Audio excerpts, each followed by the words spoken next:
during construction, so dust didn't go in it.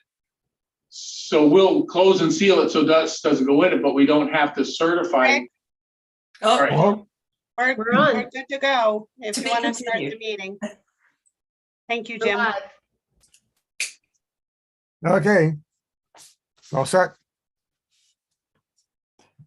This open meeting of the Master Plan Implementation Committee is being conducted remotely, consistent with Governor Baker's executive order of June 16th, 2021, an act relative to extending certain COVID-19 measures adopted during the state of emergency.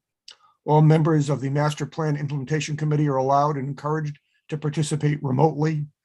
The order allows the Master Plan Implementation Committee to meet entirely remotely as long as reasonable public access is afforded so that the public can follow along with the deliberations of the meeting. The public is encouraged to follow along using the posted agenda unless the chair notes otherwise. Members of the public who wish to view the live stream of this meeting may do so by going to Northborough Remote Meetings on YouTube via the link listed on the agenda. Ensuring public access does not ensure public participation unless such participation is required by law. This meeting will not feature public comment.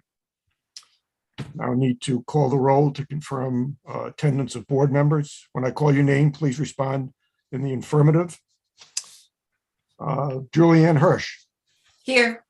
Amy Paretsky, Here. Millie Milton, Here. Ashley Davis, we know is not here. Tracy Camerano is not here. Adrian Cost. That's not. Bill Peterson. Fran Baxtron. Here. Jean Kennedy. Jean Cahill. Here. Rick Leaf here. John Campbell. Not yet. Dario DeMar. Here. Lori Connors. Here. Anybody else as John or Scott here tonight, Lori? Nobody else is here this evening. Okay. I guess that covers that part. So we can move on with the agenda that we have for tonight's meeting. First item on the agenda is to get an update from Lori on where we stand with the RFP for the downtown master plan. So take it away, Lori. All right, so as you know, I completed the RFP right after our last meeting. I incorporated the changes and I sent it to John Kader for his approval. He was on vacation. He did return and he has not yet given me the thumbs up for posting this in the various publications that I need to post it in. So I did follow up with him a couple of days ago, and he assured me that he was looking at the RFP and that he will get back to me shortly. So unfortunately, I have not been able to submit this on the street as of yet. Okay. You're just going to give us a quick time frame. Let's, given the fact, let's say John does give you the go ahead early next week, what's going to be the series of events until it gets out there for people to see? So my goal, so there are 3 publications that I have to submit to. The first publication is Goods and Services. It's a Massachusetts publication. Second publication is Combis, and then the third is the Worcester Telegram and Gazette. The Goods and Services publication is a weekly publication, and they have submission deadlines. So I can't off the top of my head remember what the period of time is in between when you submit to when it appears in the publication. If I remember correctly, it's a Thursday publication. So that is going to be the first publication I submit because all the other timing has to blend with that date. So I do have certain vendors that I'm interested in sending this to, but I can't give anybody extra time.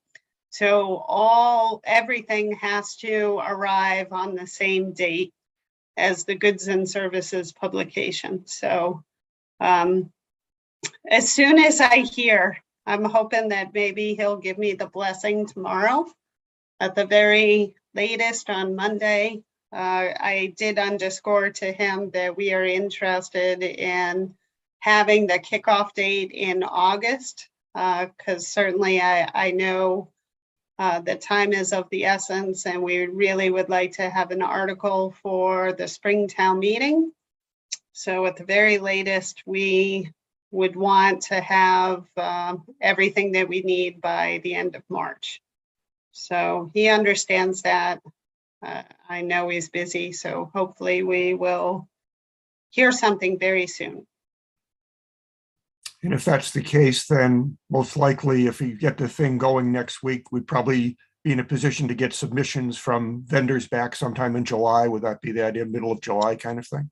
So as soon as the publication hits, I will give them 3 weeks to respond. Yeah.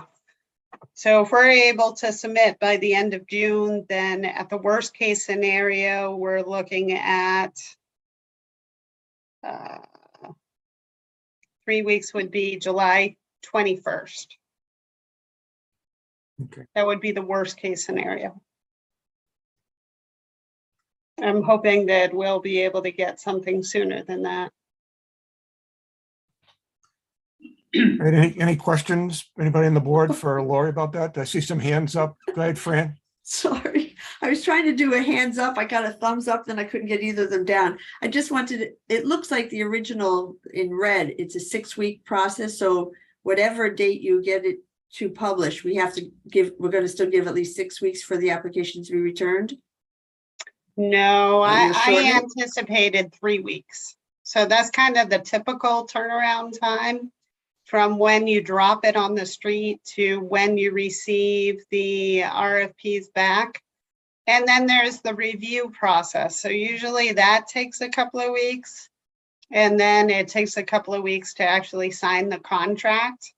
So I anticipate maybe about a 7-week time frame from when it drops on the street to the actual signing of the contract and the scheduling of the kickoff meeting. Thank you. Julianne, do you have your hand up? Yeah, Lori, would you mind just telling us how you envision the review process going? Is it, are we involved, or is it just staff, or?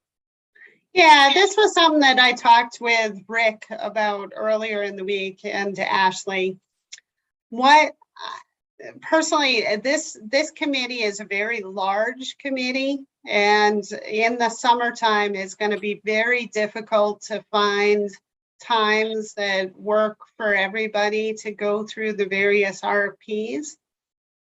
So in my experience, a subcommittee would be a much more efficient way of going through the various submittals and selecting the consultants.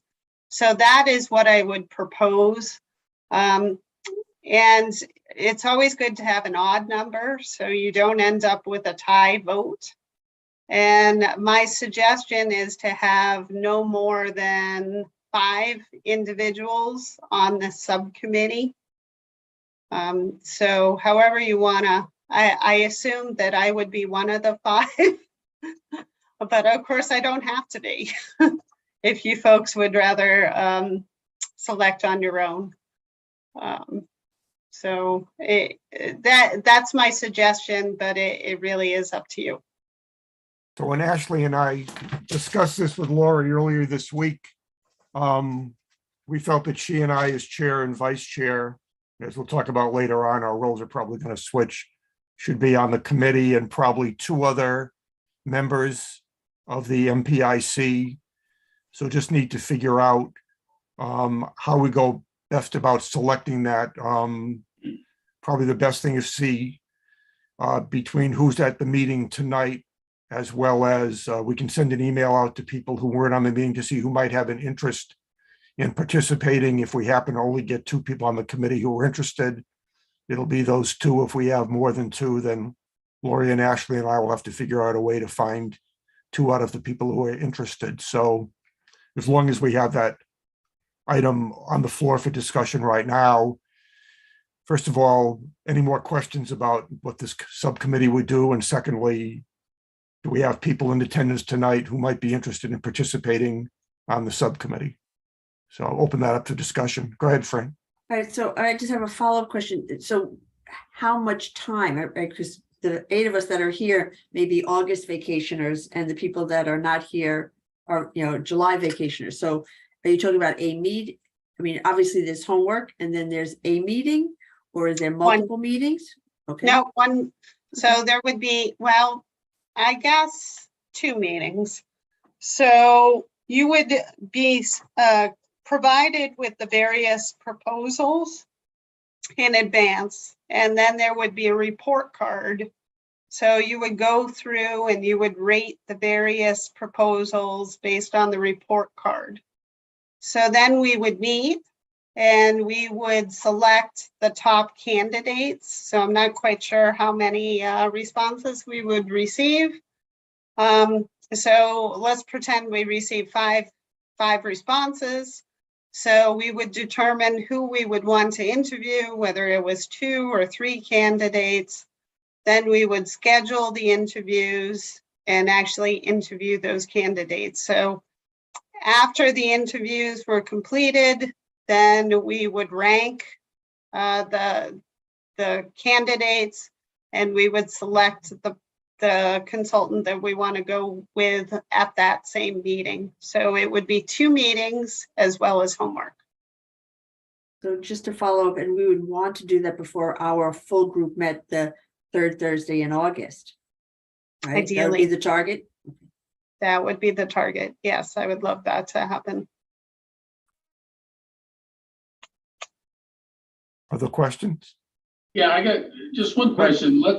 And I don't know how many people want to be involved on this, but if it was, if 7 people wanted to and they're gonna commit, then why not let it be 7? I mean, because one of the reasons we're not getting a bunch of people is we're saying they might not be here, but if they say they want to be here, I'd hate to throw someone out, it just because we thought they didn't have time. So if they have time, is there a reason why not? And we might not even have 5 volunteers, but I was just curious how that plays out, or if there were 7 that wanted to and they commit, why couldn't it be, I'm picking a random number of 7. Well, I find that the most efficient committees are small committees. It just is really difficult to get things done if it's a very large committee.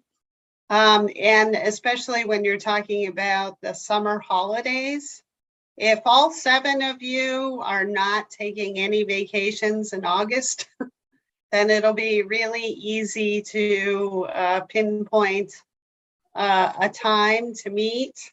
But I know most people like to take vacations in August. So the likelihood of finding a time where all 7 people are available during the summer, I think is highly unlikely. Like, for example, I'm taking the first week of August off. So already that is a time when I'm not available. And I imagine everybody has some summer plans, summer vacation plans. So I just would hate to postpone it because we're trying to work around 7 different people's schedules. And I know I have planning board meetings, I have ZBA meetings, I have a lot of night meetings. I'm sure everyone here has nighttime commitments that they need to abide by. So my suggestion is 5, but like I said, it really is up to you folks. If you want to, postpone the selection until September, then we could do that. But that means that we wouldn't have a final report until probably April or May. Do we have to have a minimum? Oh, I should have raised my hand. Sorry. All right, Amy, go ahead. Oh, that's okay. If you want to go first. No. It doesn't Go right matter. ahead. But I was going to say, I think Lori is really important to have on the committee, and Rick and Ashley. And I was gonna recommend Dario if he had the time to do it, just because he works on master plans all the time. I I don't know if you're question interested, Dario. Before we move on to nominations, could I just Yeah. ask Lori, in terms of your schedule, because it sounds like you have a lot of nighttime commitments, ideally, would you like to be able to schedule some of these meetings in the daytime? Oh, that would be fabulous. I would love that. Yeah. It's definitely a challenge. You know, oftentimes I have 3 night meetings a week. And I have an 11-year-old, as you know. So any alleviation of the nighttime burden would be a blessing. Sorry, I interrupted there, but I thought that maybe that could help us narrow the field. All right. Millie, you had a comment? Sorry? I said Millie had a comment, I think. Right. Yeah, thank you. I was just curious, what if we don't get 5? Is 3 sufficient? And, or do we wait till September? If we don't have 5 in the selection committee, I think we could absolutely go forward with 3. Okay. Yeah, the key is an odd number. Yep. So that you don't have a tie. So as long as we have an odd number, you know, 3 is fine, 5 is fine. Okay. 7 is a bit unwieldy in my opinion, but Yep. it's up to you. Amy? If someone else really wants it, they can have it, but if you want to do it during the day, I would volunteer if you need a 5th person. I read over the RFPs, RFQs for the town common, and so I'd volunteer, but only if you need me. If there isn't anyone more qualified, like, that can do it. Okay, so there's one possible candidate. Anybody else have an interest? Fran, raising no. her hand. All right, so not necessarily an interest, but just thinking about the logistics, and I do think that Amy, you would bring a value to it regardless of whether or not it's your job, because you have had that commitment before. I don't think Lori should be a voting member, though. I think it should be committee members voting under the stewardship of staff. I don't know. I mean, I'm not opposed to her having say, but I don't think she's a voting member of the master plan implementation. For that sake, I would be happy with just 3 board members and Lori, you know, facilitating and being that expert in the process. Yeah, that I think that's a valid point. Lori, I don't know what you're feeling about that. I mean, if you were participating as a committee member, but the committee made the selection, is that reasonable? Well, you know, in my experience, I have been a voting member of many boards and not boards, but committees and various selection processes. But if that's not the way things are done in Northborough, then certainly I defer to you. As I think about that, Fran, my only counter argument to that would be Lori's going to be the person who's going to have to work with these people. I mean, we're going to be involved, but on a day-to-day basis, it's going to be Lori and the consultants. And the more I think about that, I think her opinion and her vote probably makes sense, because we don't want to be in a situation where Lori feels strongly that, you know, consultant A is the one she could do the best with. And for some reason, the rest of us feel it's consultant B. And then, you know, that sets up kind of an awkward working relationship for Lori. So the more I think about it, her vote probably makes sense. Go ahead, Julie. So procedurally, if we right now have Rick, Ashley, Amy nominated Dario, but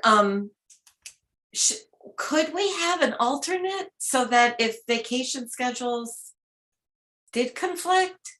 How do you feel about that? And what is the possibility?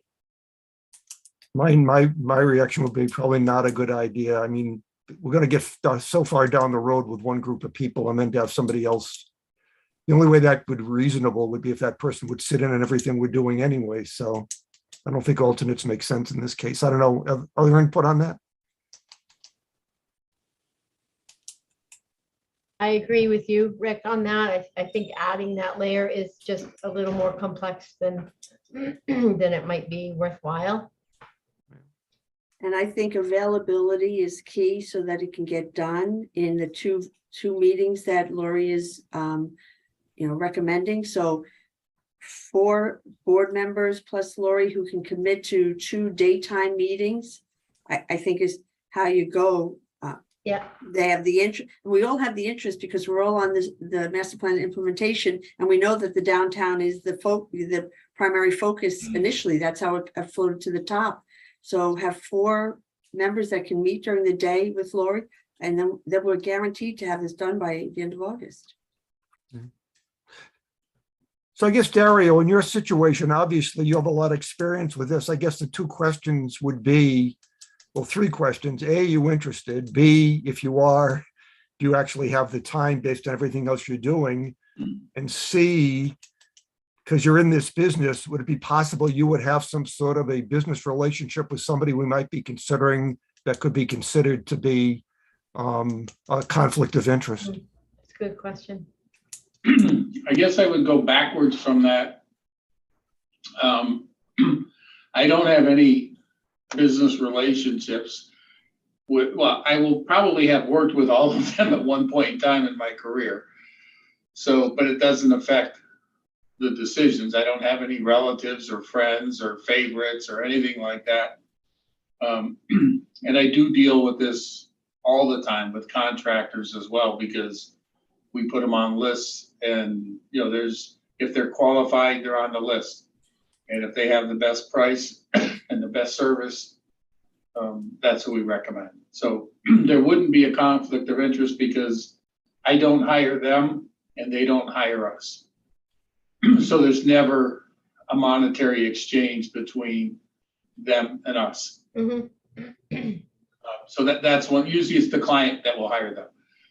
It's no different than a civil engineer or someone else that we would bring on board. If it's only 2 meetings, then I could certainly serve. If someone else wants to, that's fine. But if it's 2 meetings, it's important to me to do right by the town, I would serve. But if, like I said, if someone else wants to, I'm okay not doing it, but I would do it if I volunteered for this to try to help, so I guess that's part of my responsibility. And I do have a full-time job. So, and I'm only Could you make confident. time? Okay. Yeah. I was gonna say, Yeah, could you make time during the day if we had daytime meetings? Yeah, it would depend. It would depend what day it was and what time. Yeah. But yeah, in some cases I prefer the daytime. Because you have to spend more time with my family at night. So one way we could do this, I suppose, would be to decide tonight to make the subcommittee up of Ashley, Amy, Dario, and myself, and just leave it at that as the members who are present at the meeting tonight. I don't think that would cause major heartburn for people who are not. The other way we could do this is to say this is the current thinking, but send an email to the board members who weren't here. Though I'm not sure if that then violates open meeting laws if we somehow, appoint someone else through email as opposed to in a public meeting like this. The more I think about it, I don't know. For those of you, Fran or Amy or Lori, that are involved with this, any feeling about whether we could actually appoint someone outside of this meeting, or do we need to do this in the meeting itself? I think you need to do it at a meeting. Yeah. The other thing is, with Ashley's new job, do you know that she can commit to daytime? Because that's just something came up while we were talking tonight.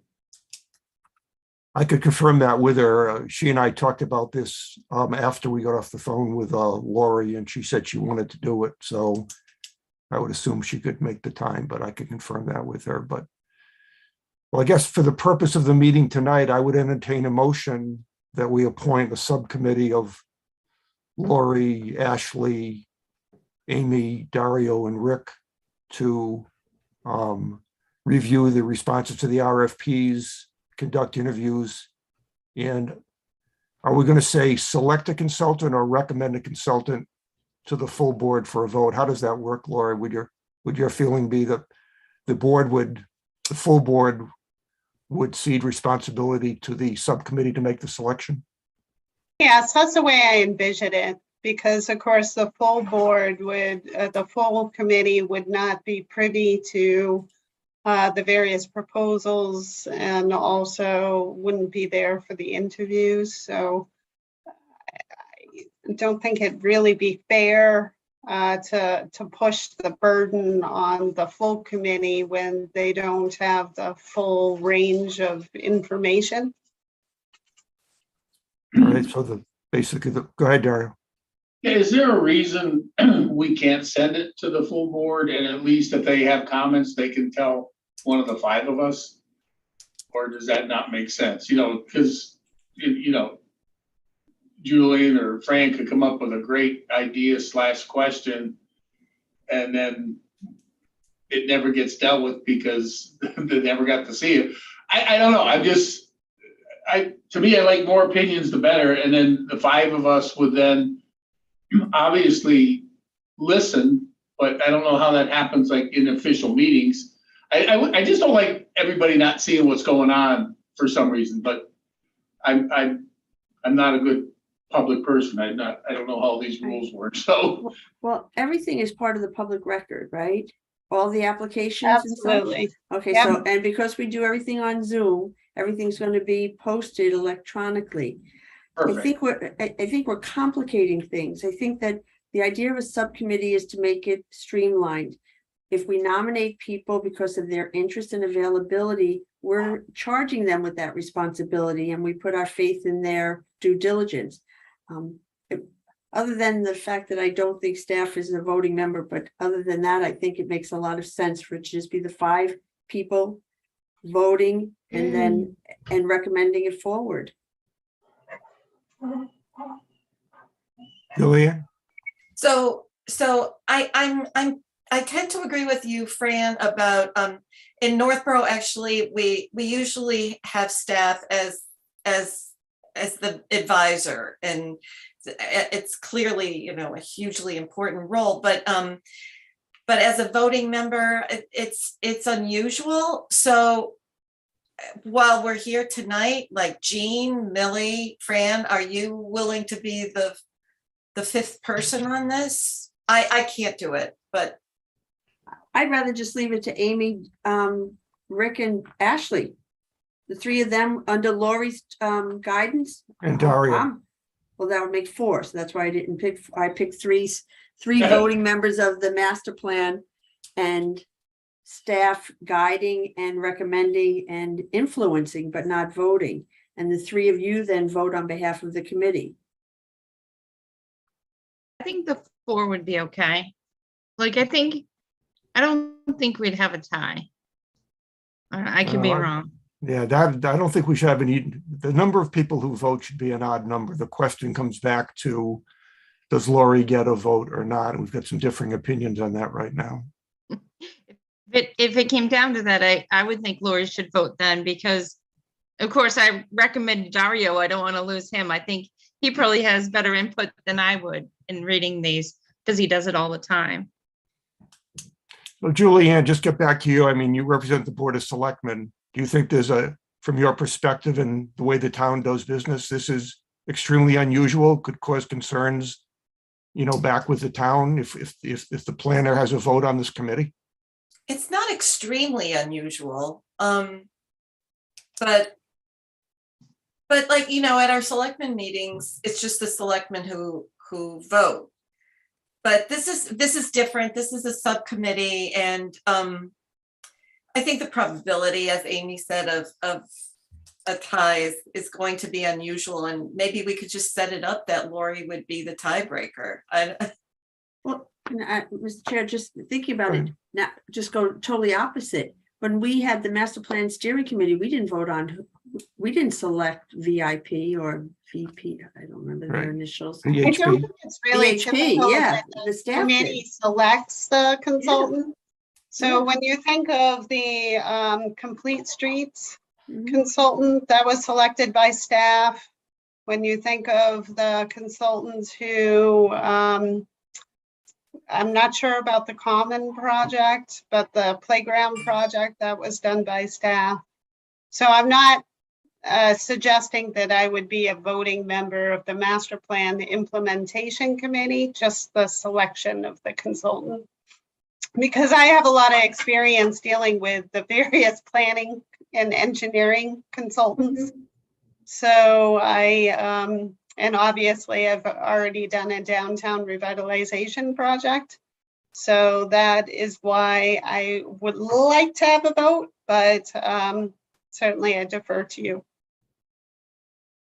When we did the Right. town common, the committee, we all read the RFPs and RFQs, and we had 2 people who joined the interviews, but it was really DPW who selected. Like, we didn't really have a vote, I don't think. It was just, we all came to the same conclusion, though, when we saw the RFPs that came in. Everybody did like the same one, but it was definitely staff that selected and worked with the people.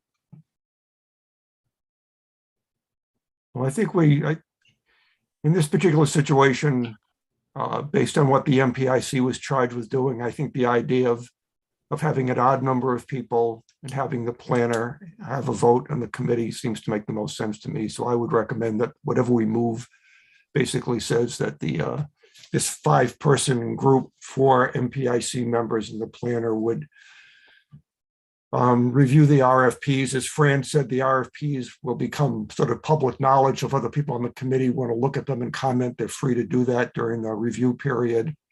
And then the committee would vote and select, the subcommittee would vote and select the consultant, with the town planner having a vote on that committee.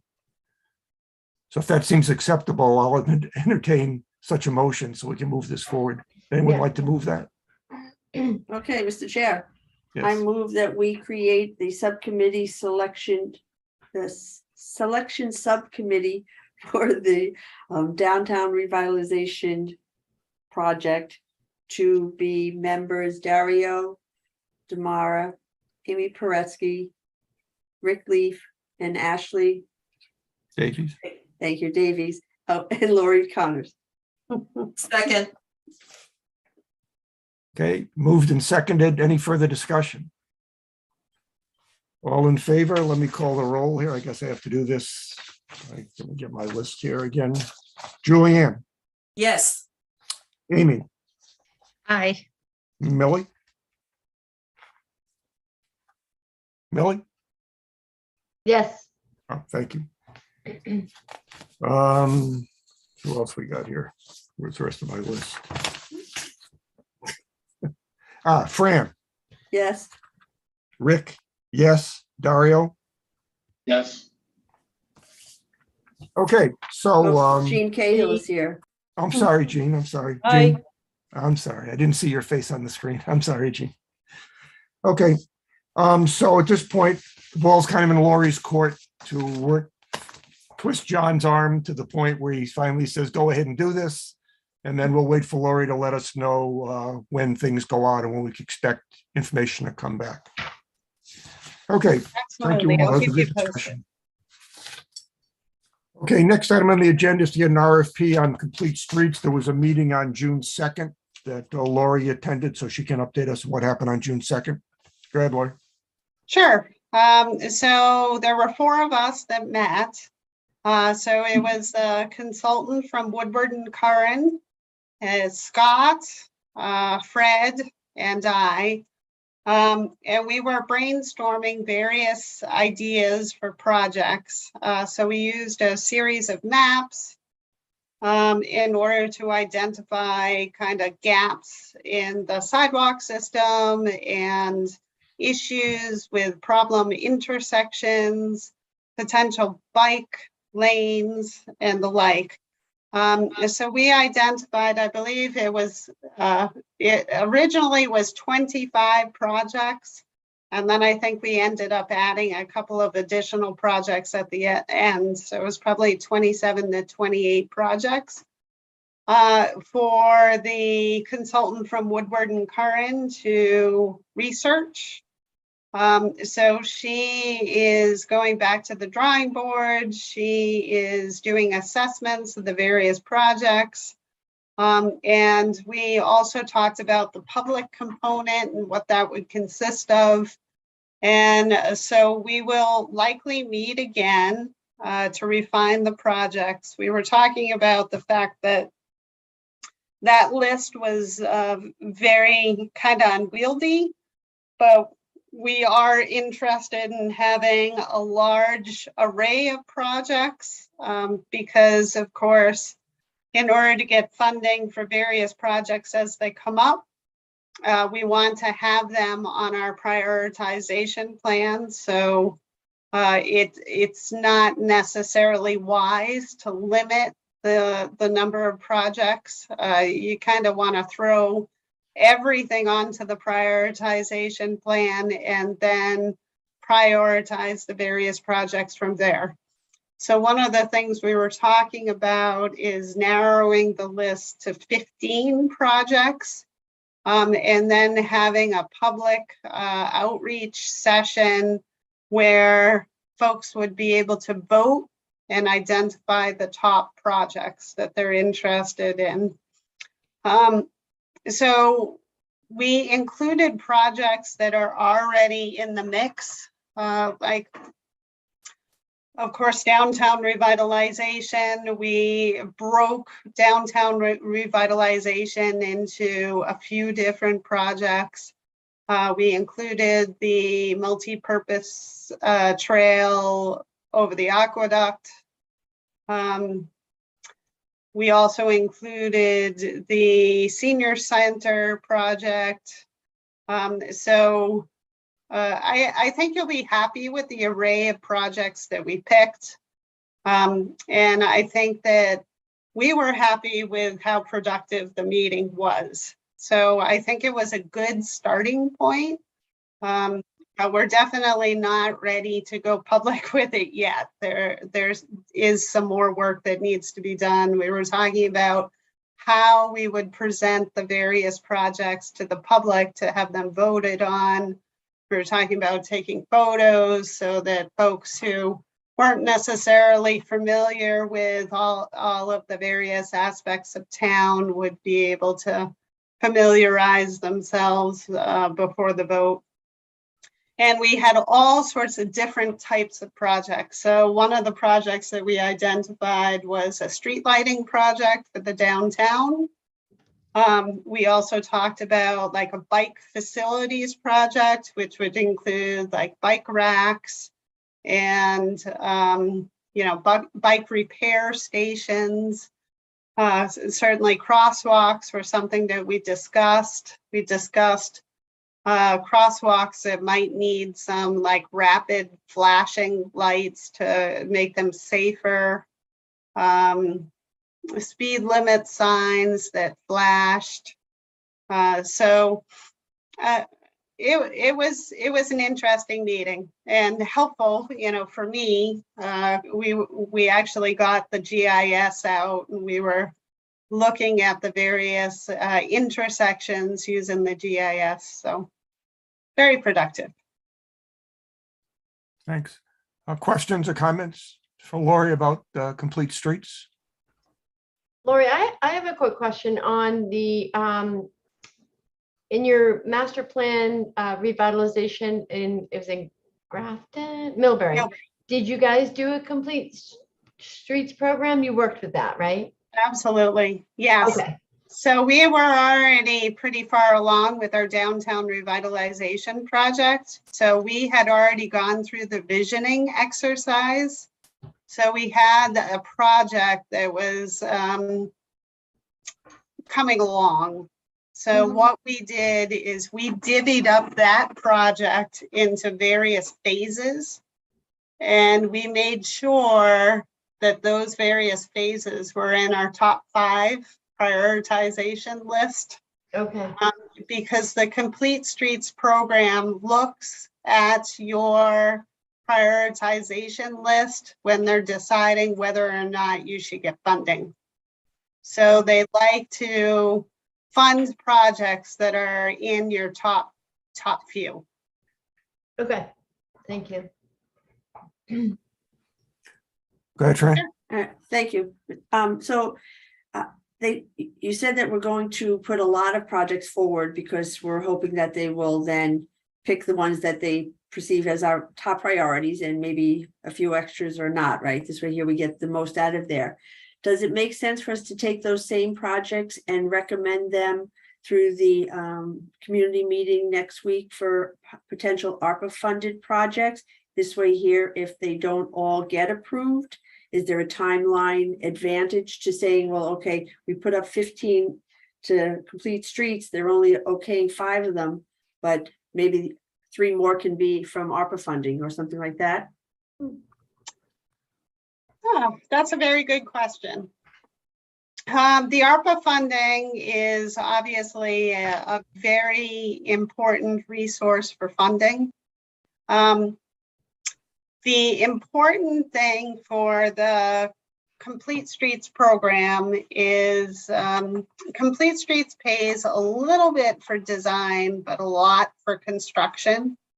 So when you're thinking about ARPA funding, that might be a good resource for design, where we could rely on Complete Streets for actual construction, as well as Chapter 90 funds. So the design money is a challenge. So next week is a really, really short time frame because we really aren't ready, I don't think. You know, we haven't done our visioning exercise, so we haven't been able to narrow down any of the projects to identify what the top goals are.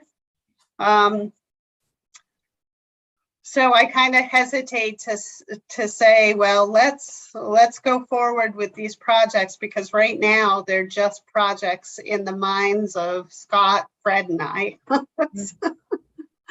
You know, so I wish that the ARPA visioning was a little bit further down the line so that we'd be a little bit further in the process of the prioritization plan.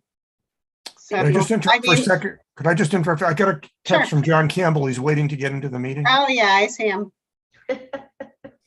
There, I just admitted him. Okay. Thank thanks. you. Okay, go ahead. Been knocking at the door. Amy, did you have your hand up? Yeah, I was gonna say the same thing you did. Thanks. Okay. Okay, any other questions or comments about Complete Streets? I think it'll be interesting to see what the project looks like. And talking to Amy about it earlier this week, it seems like there are a number of things related to the master plan as far as, you know, bikeability and connectivity between the downtown and other areas. I think, Laura, you also mentioned something about trying to get better connectivity between the parking at Assabet Park down to the common, which I think would be a great thing to do. Yes, absolutely. That was one of the projects that we included. So we were really mindful to think of projects that would advance the downtown revitalization. So one of the projects was replacing the sidewalks from along South Street, from Main Street to Gale. Also installing a sidewalk on Gale Street. We had talked, of course, Amy and I have talked separately about the need to have a real efficient connection from the Assabet parking lot to the common. So that was one thing we discussed. As well as the pedestrian scale lighting is important. We talked about that for like the Pierce Street location. Mhm. Okay, I have a question, actually. go ahead, Jean. So is Complete Streets both rebuilding existing sidewalks? It sounds like it is based on what you just described, or is it for the purpose of installing new bike lanes, new sidewalks? Yes and no. So they do not like to replace existing sidewalks, except in circumstances where, like in a downtown, you have a sidewalk that is not ADA compliant. So they will make the exception in that case. So if you have non-ADA compliant sidewalks and ramps or a lack of ramps, crosswalks, then they will allow that. But they prefer to fund projects that are kind of dealing with gaps in the sidewalk network. Like they, I'm sure, would love the Gale Street project because there currently isn't a sidewalk and there also isn't a municipal parking lot that provides access to the common. So that's something that would appeal to them. They also like to fund projects that deal with affordable housing, so connections to housing authority properties, low-income neighborhoods, senior accommodations. Those tend to rank pretty high.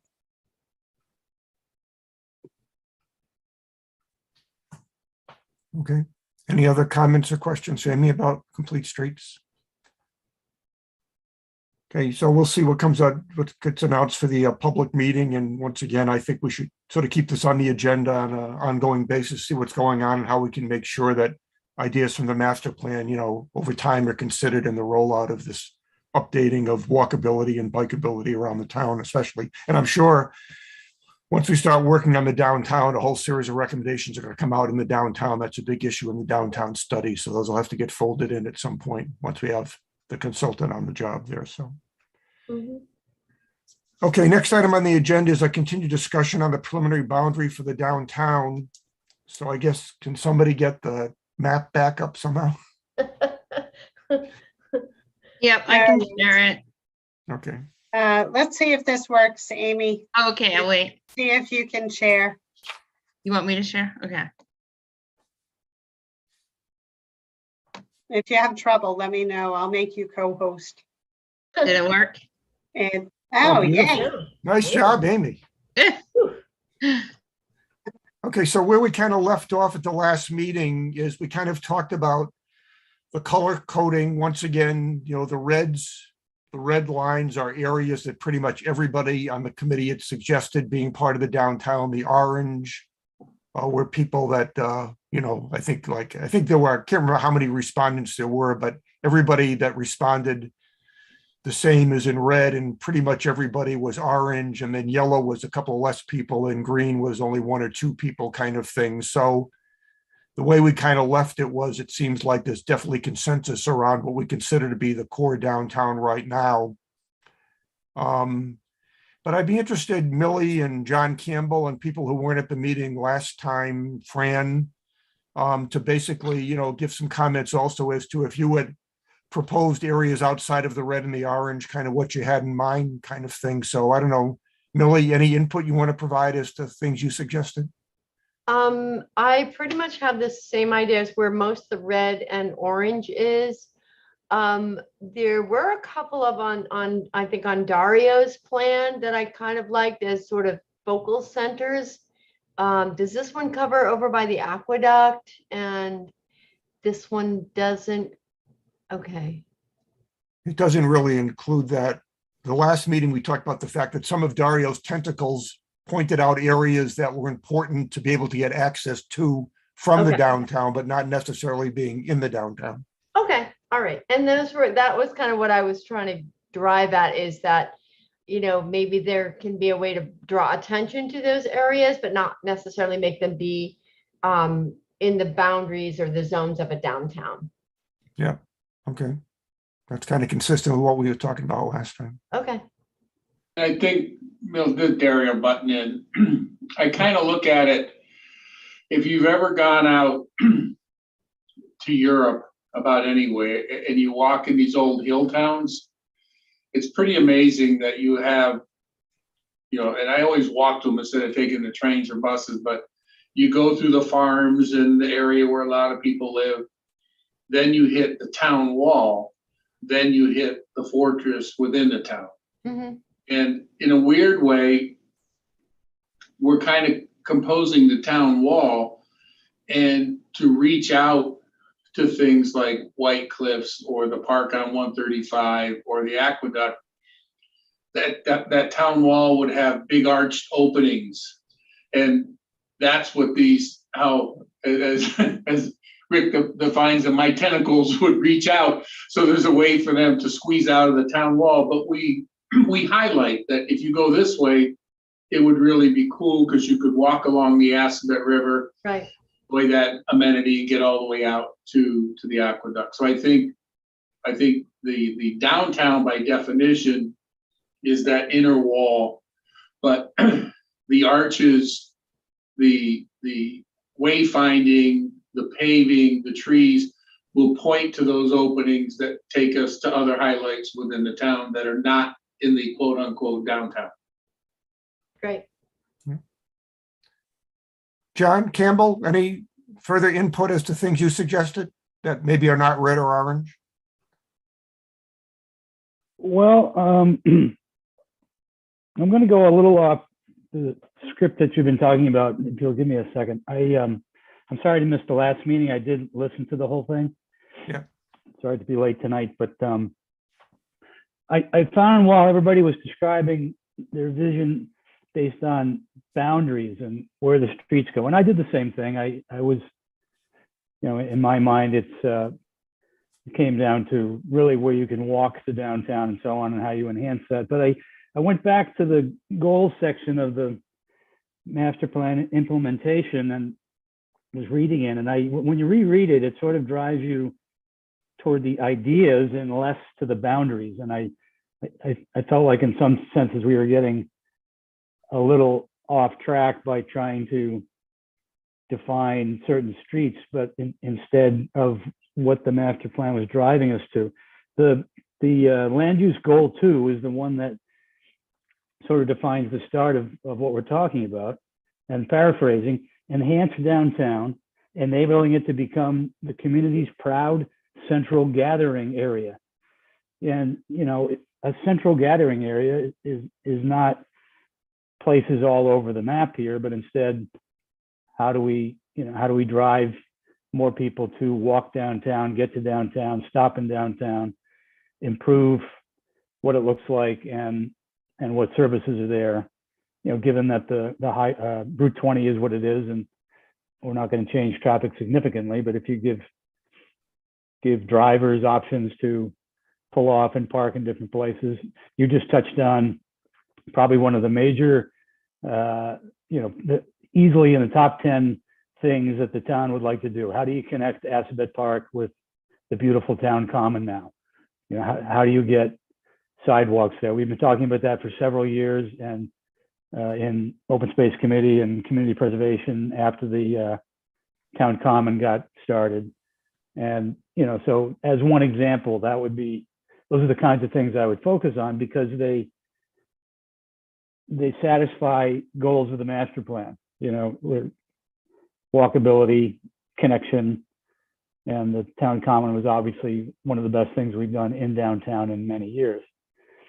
So, when you look at that area, I just kept thinking, what is it we're looking for the consultant to do with our downtown study? And it's to, drive big ideas on how we make these areas look better. So in general, my comment is that my personal focus is on very much in the middle of downtown. How do you make that better, more walkable? How can you expand some of the unused areas? How do we get the business owners that either are active or inactive in their properties? Again, example, that same area of town. What's going on with the old Bank of America building? That passage through that was the old driveway in and out of there. How does that become part of the connection to the common? Is it possible? or do we make that a street? You know, what are the really long-term views for that area? And then you sort of, in my mind, I'm taking that same view of, you know, Pierce Street and that area over there. Seems a lot of unbuilt potential there and so on. So I'm very much focused on the very middle and not things that are outstanding. I think those are all areas that touch on different parts of the master plan, but I feel like the downtown study should focus on the goal of enabling downtown to become a central gathering area. Okay, So I don't know if that was helpful, but that's what my mind has been thinking about while I listen to our descriptions, you know, the various descriptions. that's very helpful. Okay. Fran, comments? It's so funny because it's so hard to try to figure out what we think we want and not look at the streets. I do agree with John that the dark red is a doable area, right? It's hard not to include what's on the outliers, but it's all residential, and we're not going to change Summer Street and School Street to being non-residential. We may encourage some in-home occupations that are, you know, gift shoppy-ish or, you know, of interest of people to walk. But I think, I mean, it's not really, I mean, I walk Summer Street, that whole area, it's under 2 miles, it's a big loop. I think that realistically, our gathering spot is going to be that that dark red, and everything else should be enhanced and improved as we can, or maintain the historic nature of the homes along Summer Street and School Street. That's probably the most beautiful piece of area we have. So I wouldn't want to see it anything but what it already is, really, with just some modest, you know, maybe restrictions on external development. So I mean, a gathering place would be that intersection. We just have to do something about making it safe and walkable or inviting. Yeah, Fran, just building on your thought there, when I drew the boundary, so to speak, and I include all of Summer Street and within there, it's because that's the kind of neighborhood that if you do live there or you wanted to live there, that you'd want to, you know, you can walk to downtown. And so not that those are the only people, but you know, that's the walkable part of town that brings you into downtown. Not that you would change anything about it, but that it really is, you know, part of our downtown neighborhoods compared to the other subdivisions outside of town. I agree. I agree. I actually grew up on Church Street, and we walked all the time when I was little. My mother would walk us, and we would go to the Assabet Park, the library, all the different stores down there. So I do agree, those neighborhoods are the ones who will walk down and use. And once our complete streets gets up and running, then maybe the outlying neighborhoods can all connect to the downtown too. But we also need to make it available to people coming into the town, right? So that goes back to our on-street parking. Yep. And someplace where they want to drive to, right? And then park their cars and go to various places. Right, there's no doubt there's a combination of making sure that the neighborhoods that are currently walkable have good facilities for doing that. And then this bigger issue, which is bringing people in from further away, either by bike or by car, having a way for them to put their vehicles someplace and then take advantage of whatever we can do in that downtown area. So there's a couple of different ways of looking at that. Obviously, the management of vehicular traffic is going to be, you know, more difficult, but I agree that all these neighborhoods that are in the vicinity of this area we're talking about, we should make sure that it's very easy to get people from those neighborhoods, you know, into this town center we're going to develop. Other comments, other members on the board? I don't have a thing to see if hands are up, so if anybody's got something to say, they can just blurt it out. I guess the other thing we're thinking about is the whole purpose of this exercise was to give the consultant on the first day at least kind of an outline of what we had in mind, as opposed to just say, start with the town of Northborough and do something. So the whole idea here was, the purpose of this exercise was to get some consensus among the committee to say, from the committee standpoint, when you say downtown, this is kind of what we're thinking about. So, at this point, as opposed to drawing a line around something, it might make sense just to start with this map for the consultant, with the same thing we've been talking about. These are areas that had the most consensus. These are areas that, for one reason or another, people thought ought to be made sure were considered, and just have the consultant kind of start with this map the way it is. Any comments about, would this be a good thing to give the consultant as a day one thing, or do people have ideas about something else that'd be more effective? I think, Rick, it's a fine starting point. And once again, not to be redundant, but if you take the master plan implementation guide and you start reading down some of the points, they drive you to the different things we want to do in this area. And those would be the guides we'd want to have that person follow, and then get into the nitty gritty. How do you accomplish some change in downtown? And in my head, it keeps coming back to current properties and property owners, and what leverage or encouragement could be given to change some of what's existing that either doesn't look good or is unutilized. And I don't know the answer to that. I don't know. We talked about that during the RFP discussion, how many meetings would be with property owners and other stakeholders and so on, but that seems very key to me. Yeah. Other comments? Oh, are we just supposed to speak up? Yeah, I guess like I said, I don't have any way to see the hand raised feature here, so just speak up. Okay, so we did make a lot of comments about capitalizing on the river. And are we saying tonight that would be a phase later in the master plan, or do we want the consultant to consider that highly?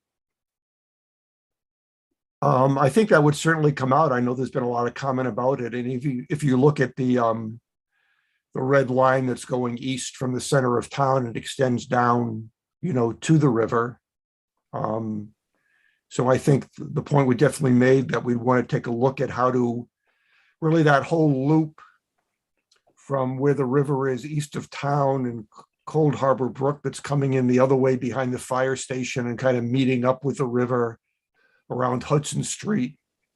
How do you include something, if you could include something around those bodies of water? I know at the last meeting, Dario talked about walks he's taken, maybe trespassing on some property here and there, but kind of walking along the riverbank.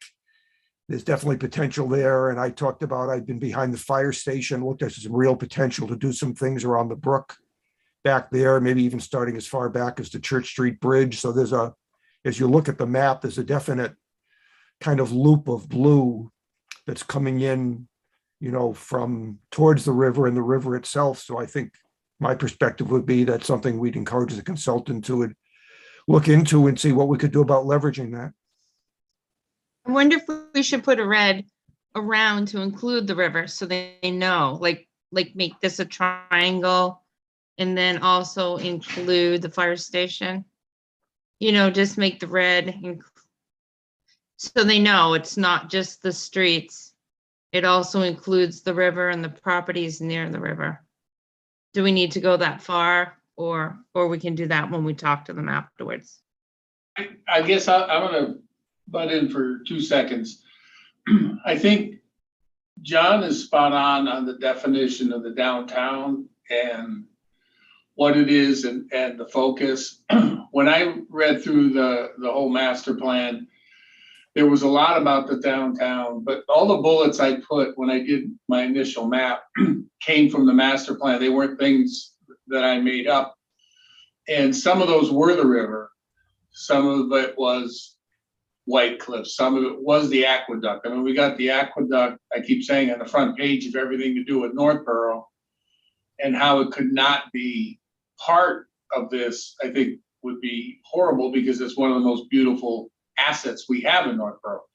But when we define the downtown, if we give them this map to speak to both Amy's and Millie's and Rick's point, there's nothing wrong with giving them this and then putting a little arrow, whatever color you want to make it, pointing at the river, the aqueduct, the park on 135, whatever other things, so that they can keep that in the back of their mind when they're focusing on the downtown. And then it doesn't get left behind where they're like, oh my God, we wanted to have a long trail, but we didn't know you had anything to go see. And all of a sudden, at least you let them know these things are out there, like downtown with the Freedom Trail in Boston, you can get out all the way out to the ship, but that's a special trip. And it's not necessarily downtown, but it's a big piece. The Constitution is a big piece of Boston's history, as the aqueduct, the river, the Wesson House are a significant piece of our history. So I think downtown, this map is great for that. Maybe we do put a red line going out as far as River Street so someone could walk that triangle. And yeah, and hopefully get a path behind Harvey's and enjoy that river and the confluence of Colbert going into the Assabet.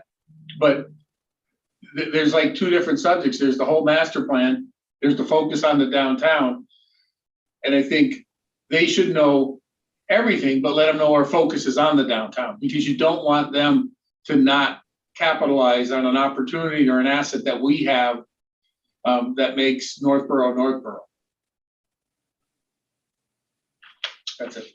Yeah. So Lori, what's your input? Do you think we need to modify the map? Or do you think the way we have the map now works with then on the initial meeting with the consultant, pointing out, these different areas of interest that at least ought to be considered as part of their evaluation? I think that we can articulate to them, like the river, the red areas go to the river.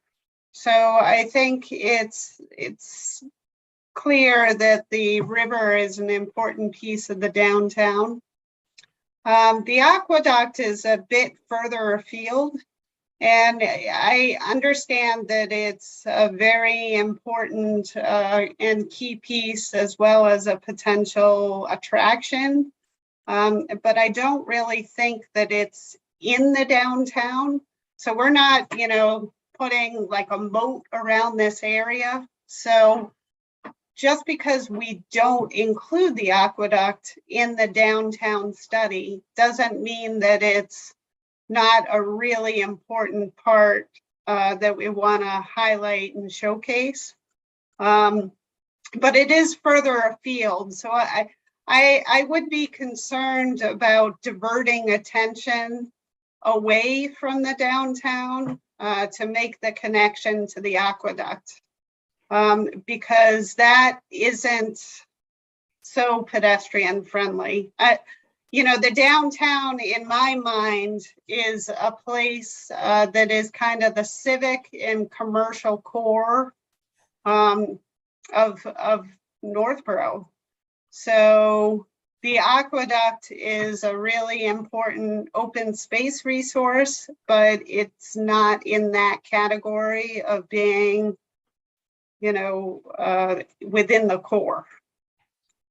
So I think we can have that conversation to say, certainly that the aqueduct is really important. So maybe we need to do wayfinding to include that in like a signage plan, but not focus on like some of the other key parts that are going to be part of this project, which is pedestrian scale lighting, the concrete sidewalks with the vertical granite curb, the dense mixed use, residential, commercial, civic. That's kind of my input.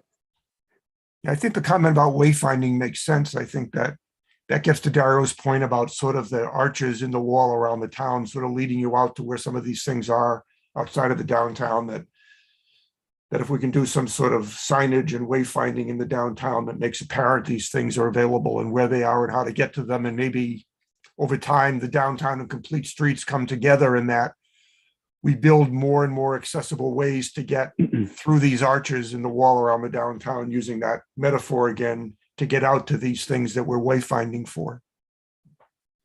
And just quickly to remember, we just approved at town meeting an additional consultant, a separate consultant for the aqueduct. So, you know, that project is being pursued already and does not need to be the focus, as Lori said, of the downtown consultant. But I would assume the downtown consultant will get apprised of or will learn of all the current programs already ongoing, like Complete Streets and aqueduct trail connection capabilities. So those things are going to be ongoing anyway, right? Correct. But still, over time, as we improve the downtown, if we can improve walkability and bikeability from the town center to the aqueduct, to Ellsworth McAfee Field, you know, to the White Cliffs, depending, you know, what the town ends up doing with that, if anything, over time. So that ability to, over time, move from the center out to these resources, I think is important. And certainly, as Lori mentioned, if wayfinding can be set up to make it apparent where these things are, how to get to them, and then make it easier to get to them over time, that all fits into the bigger view of the master plan anyway, because walkability and bikeability are a big part, you know, separate from the downtown, but still a big part of what the plan was trying to get at. And I think, Rick, that's the key. By definition, master plan is just that. It includes everything. And our priority, without a doubt, is the downtown with what we're doing right now. But if you're doing a master plan and you're not looking at everything, you don't want to find out later on, oh my God, I wish we would have thought about that ahead of time. So, and I'm not by any stretch of the imagination saying the aqueduct should be our focus, but I also think it would be grossly negligent to not talk about it when you're doing any part of a master plan, whether it's downtown, the streets, the sidewalks, trails, open area. That's the whole point of the master plan, is to make sure you consider everything. Without a doubt, at this point, the focus is these red streets. But you can't let somebody else do something and then all of a sudden say, oh, now how do we connect that? We decided to make all those sidewalks out of slate, and now over here we're trying to do everything concrete with red brick. And then when they hit each other, it's like two countries with different flags. So I think it's a big deal to just keep everything under our umbrella, by definition, the master plan, and then focus on the downtown. I just would hate to see something like that not get incorporated, because I've been there with master plans and they concentrate on one thing and they say, okay, now how are we going to put the theater in? And it's too late because someone wanted to put a cool pond in front of another building and now the theater doesn't fit. So you end up tearing out something that you just put in to make the next step fit it. And that's all I'm going with this. I agree downtown should be our focus, but I also would strongly urge we don't leave anything off the table for that consultant, just so they know in the back of their mind when they're laying it out that this should all tie together in time. But I guess, Rick, if I can, I mean, that is the focus of the Master Plan Implementation Committee. This RFP is specifically about the revitalization of the downtown. So we can't lose focus of the entire master plan, but this is not a master plan proposal that we're putting forward. It's supposed to be the focus on the downtown. So, I mean, And I think that's what Dario's saying, but I think that's a job that we have as the committee, is once we hire a consultant and we start working with the consultant, you know, on the actual planning and getting reports and updates from the consultant, we can provide information that we think is important to consider about other aspects of the plan that the downtown may touch, kind of thing. So I agree with you, Fran. The focus is definitely on the downtown, but, you know, if anybody knows what's in the plan, it's us. And so I agree with Dario's point that to the extent that we think not doing anything, but at least consideration of setting up the pathway to something else in the plan down the road, should be discussed and considered to make sure we don't create a dead end or something that's not going to work in the future. So, And I agree with Fran too. The focus is the downtown. You just don't go in blind, that's all I'm saying, is just to make sure we know that stuff's aware and let them know that we have other things other than the downtown when they're doing the downtown. And I'll go back to the metaphor, so they know where to put the arch in the wall. That's all I'm looking for. Because then they'll say, oh boy, wish we would have had an arch here. Now we got to tear it all down. But agree 100%. For this study, we're looking at these red lines, and all I'm saying is when I do a master plan, we always ask, what do you want in the future? So that when we do the focus, when we do the downtown, the future stuff is being considered. We're not going to put lamps out by the aqueduct now or in front of White Cliffs, but at least we know those are there. I think we're all on the same page, actually. yeah. And I think something else we'll have to manage going forward. Anybody who's done project work is familiar with the term scope creep. You start saying this is what you're going to do, and when you get into it, well, maybe we can do this, maybe we can do this, maybe we can do this, and all of a sudden, a project that's supposed to cost $250,000 now costs $750,000. So one thing we're going to have to do, and I'm sure Lori will keep us honest in this, is kind of manage to make sure we're not getting a lot of scope creep into this. But by the same token, it is important to make sure that this sets the stage. It does something particular, and it helps us set the stage for the next things at the same time. Did you call that skull creep? Scope creep. Oh. I almost wonder, not to go back here, but should the red line just go a little farther? Like, I feel like this property could be part of the downtown and it stops right that area. So that everyone knows that we want it incorporated, it's gonna need more work, but because this is a property. When that lease ends, it could be a big key piece. So I don't know if you'd want to stop before you get to it. I'd like it to go out to there if it was up to me. Yeah. Because then you have, like you talked about, there's the waterfall here, there's the river, there's a waterfall over here. So you hate to stop short of it. Because last time, a lot of people keyed in on it, that's a piece. Can I interject? I think back to what John Campbell pointed out as these two kind of dark red polygons as our kind of downtown commercial civic, kind of open space meeting areas. That's our opportunity to kind of perhaps rethink those uses and those areas into the future to, toward a unified vision. And then I think when you go out to the waterways, circling the downtown, you have kind of that's like our second sphere of focus and of potential and natural resource integration into the downtown that I think, to kind of set up like a two-tiered, approach, the functional areas of a downtown that attract people to come park and shop, walk around, but then the outer areas as the consultant could be kind of drawn, that attention to whatever opportunities these bring in to augment that center. Please include those in this scope. And once again, this map is nothing more than a representation of the people who responded, what they indicated in their particular maps or descriptions. So the fact that, let's say, the red line on Hudson Street doesn't go down a river is because only of the respondents, I think the yellow is probably somewhat half or less than half pointed that out. Most of them stopped, where that line is. So this is just a representation of what people voted for. It doesn't mean that based on our discussion tonight, we can't sort of describe this a little bit differently. I mean, I'm hearing a lot of input around making sure the consultant's aware that the river and the brook, are important and need to be considered. So I don't think there'd be a major objection if somehow some sort of indication on the map pointed that out, either a dotted line or continuing the red line. But once again, all these lines are showing is how people voted. Mhm. Yep. I didn't vote, actually. I agreed with other people, so I probably should have. Yeah.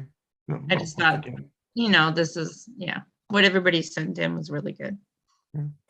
I know, Lori, once again, your perspective, I could see making some indication on the map about, the brook and the river as it sort of goes around what we're considering to be the downtown area, calling that out on the map that we give to the consultants. What's your opinion?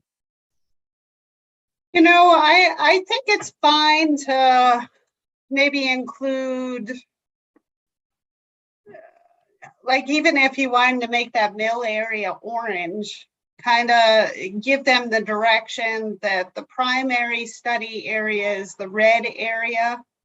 But the other orange areas are kind of secondary. So they're part of the downtown, but they're not the focus of the study. Yeah. So that kind of gets to Gene Cahill's point about, primary and secondary. Right. And So we did we could do- decide last time this orange part was gonna come out because it's just the residential? Or are we gonna leave it? I think it was discussed that would come out last time.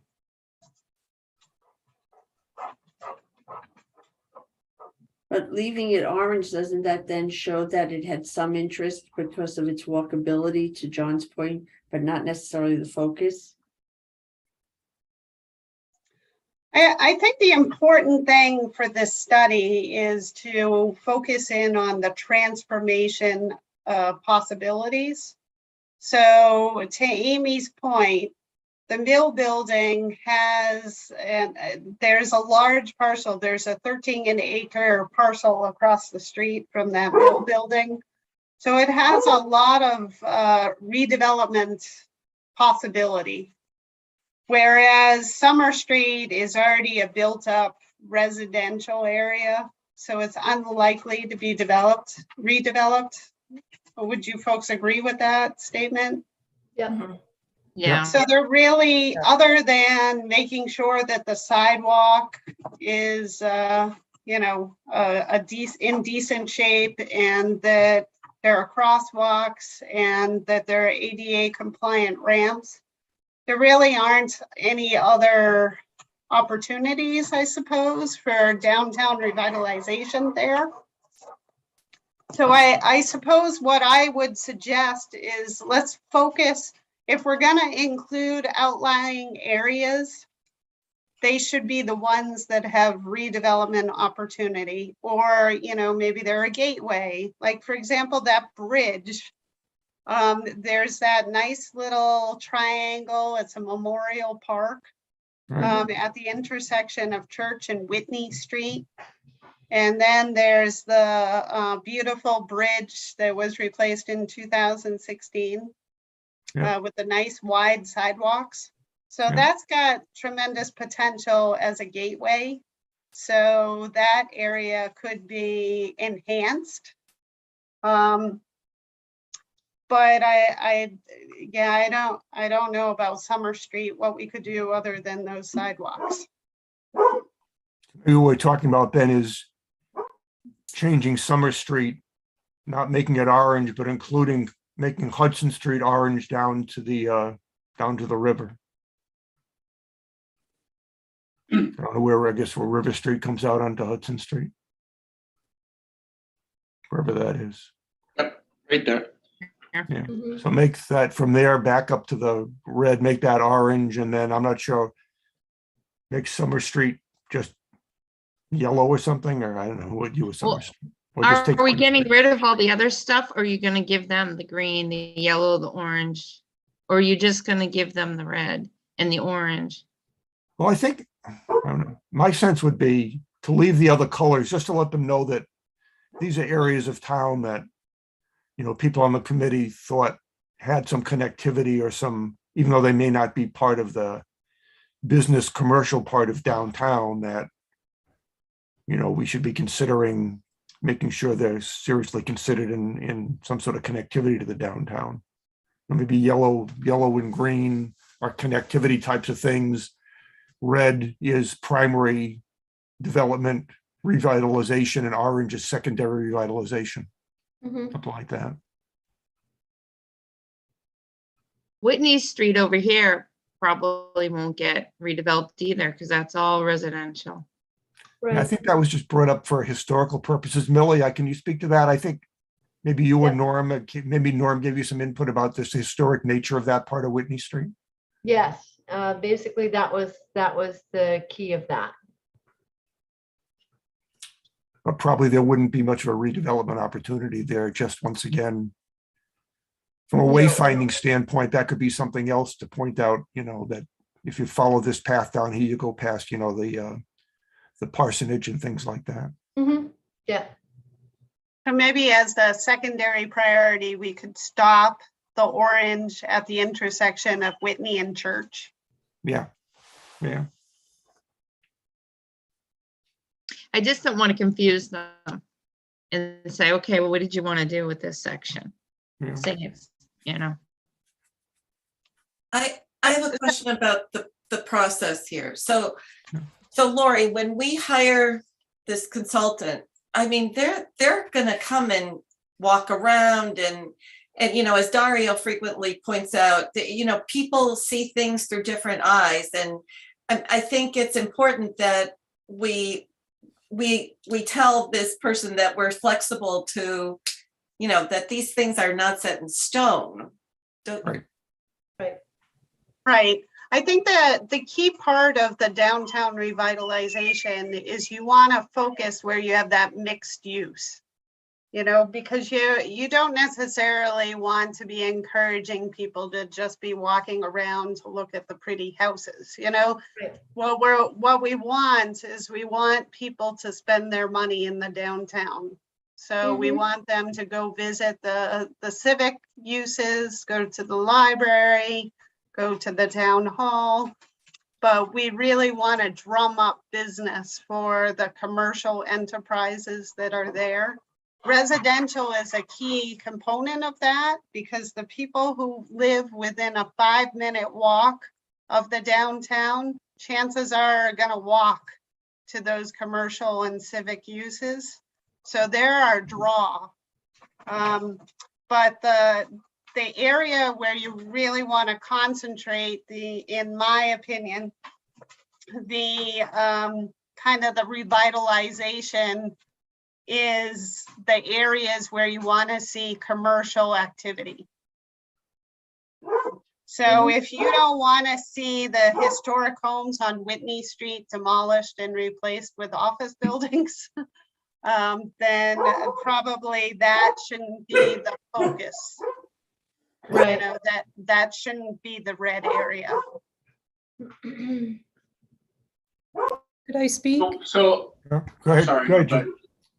I guess I see we have two aims kind of at a little bit overlapping here. And one is the walkability issue and to draw attention to the, the riverfront over to, the circuits that Dario talks about walking or something that both, people visiting the town as well as people who live here love to walk a circuit. So to keep Summer Street, connect to the park space, that underutilized park space on South Street, over to Gale, across to the river, up, around the waterway, like that whole circuit could kind of be like our complete streets, maybe connectivity focus, but then to draw people into the center of the downtown is kind of the, I think as Lori said, that's really where we're, where our mission in downtown revitalization gets us. So perhaps, we could just kind of guide the consultant that way, that we really want this,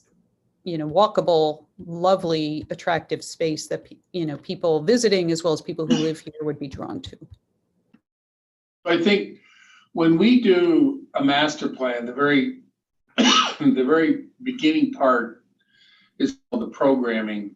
And we define that really as problem seeking. So if we were doing this master plan, we would interview this committee and whomever, and we look for three things, which is in every master plan. We look for the facts, which is what we have. That's the physical features, whether it's rivers, roads, railroads, whatever, busy Route 20. Then we look for the rules. What are we allowed to do? Can we acquire this land? So they understand what's called a do and a taboo. We can't touch this. We may be able to do that. We absolutely want to do this. And then we ask the goals. What do you guys want to do? And what Lori has said, if our goal is to attract the houses around the downtown to come to the downtown, to make the downtown more vital, the first thing I would do if I was doing the master plan, which I haven't even thought about it that way, is I would try to connect Westbrook and Liberty Drive to the downtown. Because now you're going to bring more houses. There's nothing you're going to do on School Street to make them come downtown, because they're already going to be coming downtown. They're so close, they're going to come there anyway. But can we get the people on Pleasant Street to have a more enjoyable way to get to the downtown? Now you're going to be bringing in 50 other homes. Anything that's within 5 minutes of downtown, they're going to go downtown. You don't have to convince them because it's so easy. The key would be, can we get someone to walk 7 minutes and double the use of the downtown? Because that path from West Main Street, where it's yellow there, even, it becomes a nicer walk. And then boom, that whole neighborhood now comes downtown. Because if I live on School Street or Summer, I know I can get downtown. But everything we do isn't going to make the other 3 people that aren't going downtown walk downtown when they're so close. I would say, hey, if we really want to get the downtown to be exciting, get the people that live on River Street to show up, the people that live on Pleasant, and maybe as far out as Westbrook. Now you're tripling the houses with accessibility to downtown by making it more attractive. That's if that's our goal, and that's what that master plan consultant, that's what they will do. They will ask, what are our goals? And if that's the number one goal, they'll want to reach out a little further to get those walkways down Hudson Street, for example, with all the people that live on River Street to get there, or whether they come down Route 20, then they'll decide which is a better path to get there. Or they may say, how do we get, Westbrook to downtown? It's not a huge extra distance, but it's 100 more homes. So they may take us that direction if that's our goals. So hopefully all this will come out when they interview us, because that's when we say we want it to be revitalized. We want it to be more active. We want to draw more people. And the key to draw more people, you don't have to draw the next door neighbor over to your house. You got to get the person that's 3 blocks over if you want it to be more vital. Yeah, I guess my thought is we're sort of closing at 9 o'clock here, and we have one more thing to do. My sense is if we include some orange, as Lori suggested, that sort of makes it apparent that we want the river to be more involved, in the discussion here, kind of thing. This idea of primary and secondary, keeping the orange up to the intersection of Whitney and Pleasant for now, and then adding some orange down Hudson Street to the river, making sure that that gets brought out. And I think maybe leaving the rest of the map the way it is. If nothing else, once the consultants get involved with that, they're going to ask questions about, well, what do people have in mind for these other areas that are coded in different colors, and it bring out some of the discussion like Dario brought up. So as opposed to kind of dropping those ideas, they'll just sort of come out in the initial discussions that Lori and the committee has, with a consultant that we hire. So my sense would be maybe we kind of leave this map the way it is, and we include a little more orange to make it more apparent that we want some serious consideration of the waterway there. And, maybe, like I said, leave the orange up to the intersection of Whitney and Church there. And then we either leave it continually orange the rest of the way, or just change it maybe to yellow or green from there, up to Pleasant Street, just to make sure that point that Dario raised about possibility of making those neighborhoods around Pleasant Street more accessible to the downtown as part of the project might make sense also. And I agree with you, and I think that will all come out with the master plan when they come on board. So I think what we present them here is not cast in stone. It's just, hey, folks, here's our opinion. They'll dig in, they'll ask the questions, and we'll get something really cool. So I mean, Rick, I'm 100% on board with that, because they'll figure it out when they start interviewing us. And once again, the whole idea of this was just a preliminary thought from our committee to them. To your point, Exactly. Julianne, none of this is cast in concrete. We just wanted to give the consultants some sort of a starting point. And it looks like this is kind of where we're going to end up. And I think it's important. I think we learned a lot, if nothing else, by going through this. That's huge, because we bounce a lot of stuff back and forth, which is really productive. So when they do start the process, everybody here's had great ideas. And I think that's awesome. That's what this is all about. Yeah. All right. Maybe what I could do is I could do an additional map. So I could do this one, provide that to the consultants, and then I could do an additional one that just has 3 colors. So it has the red, that's the primary study area, the orange that we discussed, the revisions, that would be the secondary study area. And then I could do another color, like say yellow. And those are the areas that we want to ensure are walkable, accessible to the downtown. Does that sound okay? Yeah, we could do Sounds that. great. Yeah. Okay. Now, in that map, should I drop off the blue areas and just concentrate on the green and the yellow areas and the areas that we demoted from orange as being walkable? Or do you want me to include everything that's currently a color and call that walkable? I would say for now, let's include everything. I mean, you know, people had ideas in mind when they voted for these things. So let's include everything yellow that's not orange or red. Okay. I'm fine This with thing, that. this thing will get winnowed down as we go through it. I think that makes perfect sense, because if there's something to walk to, those of us over on Westbrook Road will walk there. Okay. All right. Why don't we do that? And maybe for the next meeting, Lori, you know, you can, you know, have ready for us to look at the second map. Absolutely. Okay. The last thing that's on the agenda tonight, it says reorganization, but this goes back to the last meeting. Ashley had indicated to Lori and I that based on her new job, she just didn't have the bandwidth to consider continuing being the chairman of the committee. She said she'd like to stay on as the vice chair.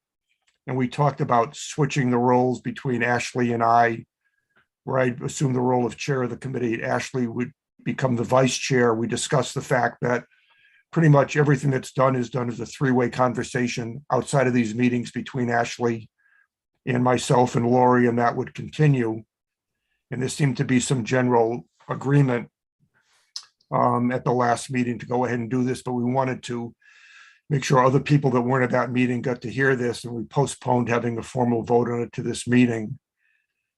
So before I ask for a motion to do that, is there any other comment or input from anyone about this proposed change to the officers of the committee? No, No. Hearing none, can I hear a motion that we change the offices, that Rick Leaf becomes chairman of the MPIC and Ashley Davies is the vice chair? Do we have to have separate motions?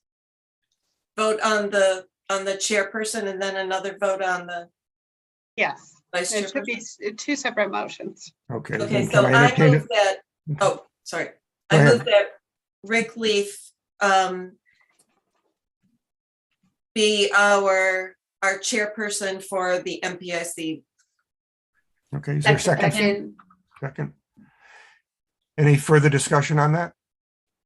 If not, let's take a vote on that motion. Let me get my cheat sheet out here again. Okay, Julianne, Aye. Amy, Aye. Millie, Aye. Jean, Aye. John, Aye. Rick, I, Dario, Aye. Fran, Aye. did I forget anybody? No. Okay, that motion is approved unanimously. Now I need a motion for Ashley Davies to be the vice chair of the committee. I make a motion that Ashley Davis be the vice chair of the committee. Is there a Second, Okay, it's been moved and seconded. Any discussion on that? Hearing none. Julianne, Aye. Amy, aye. Millie, Aye. Jean, Aye. John, Aye. Fran, Aye. Rick, I, Dario. Aye. Okay, so starting with the next meeting, that's how we'll do things. And in the meantime, as we've done in the past, in between meetings, Ashley and myself and Lori will get things organized in between meetings. Is there any other business to come before the committee tonight? Rick, what is the timing of the RFP being ready to go out? Are we closer to that? Yeah, John, so, I'm just waiting for John Kader to complete his review. So he hopefully will do that within the next couple of days. And as soon as he does that, I will immediately submit it to the 3 publications that I'm required to submit to by law. And then once it's released, once it hits those publications, then we'll give a 3-week turnaround time for the consultants to submit proposals. And then we'll start the selection process, which will probably take a couple of weeks.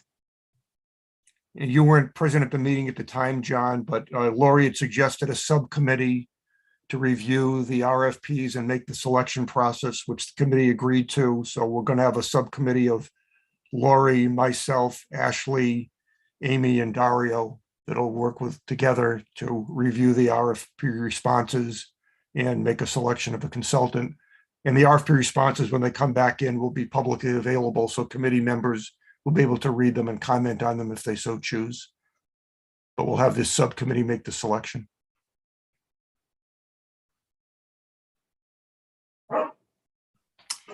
And then can I Okay. just ask for our next meeting, we talked about the third Thursday of the month. That puts us out 6 weeks. Do we have anything that we need to do between now and then that's too long, or does that actually work out really well with the launching of the RFP? I think the latter of what you mentioned is the case. One thing we discussed briefly before we met officially was that we really want to start to maintain the third Thursday of each month from now on. We've been a little bit scattershot the last couple of months, but for everybody's benefit, we'll try and stay to the third Thursday of each month going forward. I think that's good because everybody can plan accordingly in perpetuity. Right? And we'll just see, as long as we get a quorum, we'll keep meeting and keep moving forward with everything. So good. All right, be having no other business coming before the committee, may I have a motion to adjourn? So moved. Second, Okay, can we just by consensus say aye and be done with it? Aye. Aye. Okay, thanks a lot, guys. Good meeting. all right, Appreciate good it. night. Good night. Good Good night, night. everybody.